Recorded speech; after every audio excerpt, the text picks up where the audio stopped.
Okay, I want to share with you guys what I discovered this weekend because I feel like maybe some of y'all are in the same position and it could really help you also.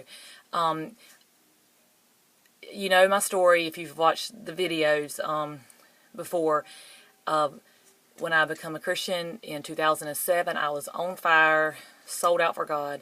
He actually told me 3 things that would happen that I wrote down in my journal, specific things, in 2007.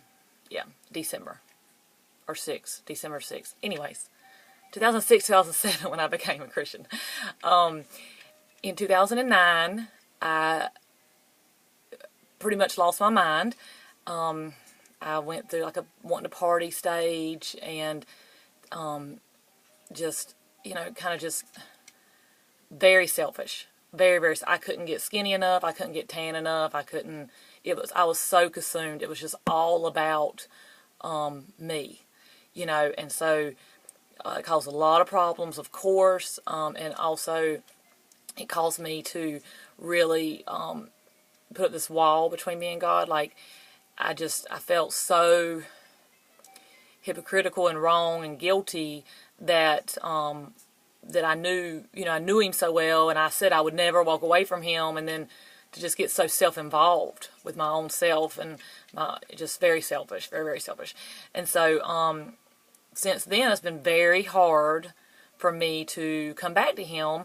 I've tried and I've wanted to, but I honestly I guess just couldn't forgive myself. I felt very hypocritical and guilty for, walking away and for knowing that I knew him, and I just couldn't get back to that place. It was very hard. I would try and I would pretty much beg God or whatever, but I guess I couldn't accept it. I couldn't accept that he forgives and that he redeems and that he loves us where we're at, even when we, just like the prodigal son, when he left and came back, the father welcomed him in. He didn't remind him of every bad thing he'd done, but we remind ourselves, and it's just, I know it's hard to move on from stuff.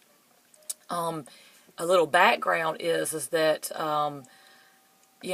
my whole life I've been so insecure and guilty, feeling like false guilt bad. I have false guilt bad. I had to fight that. Like, when somebody's child is sick, I feel guilty that mine are healthy. When I couldn't get people in to do their hair, I just carried that guilt like all night long, and I would just, I know it's a lot of false guilt, and that's what the devil is. He's the accuser, and he accuses us of so much, and like things that don't even make sense that we feel guilty about. That's what he hits us with.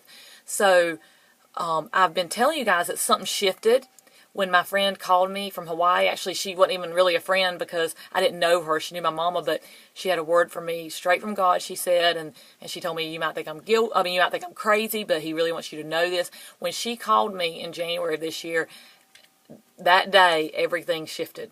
And God it was like a new beginning.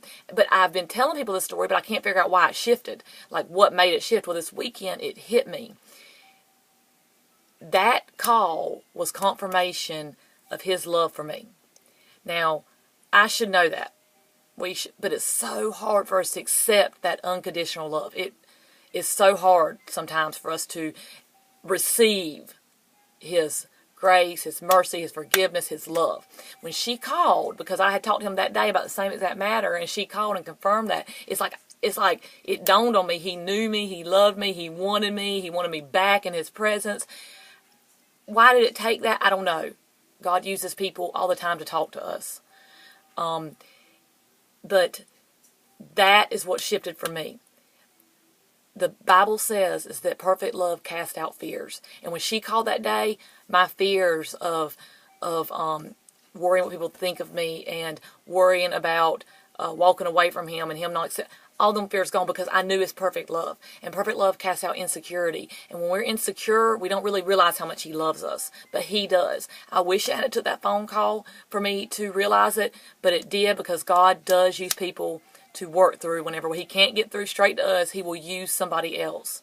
So I just want to encourage you to receive his perfect love.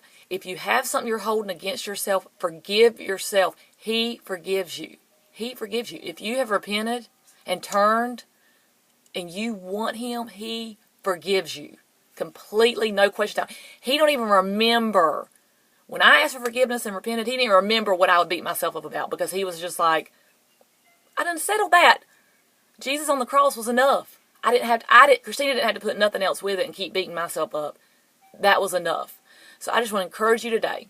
I know this has went a little longer. I hate when they go long, but if you're holding something against yourself and it's preventing you from moving forward with God, and you've repented and asked for forgiveness, forgive yourself and move on. Receive his forgiveness, receive his love, because it'll change your whole life.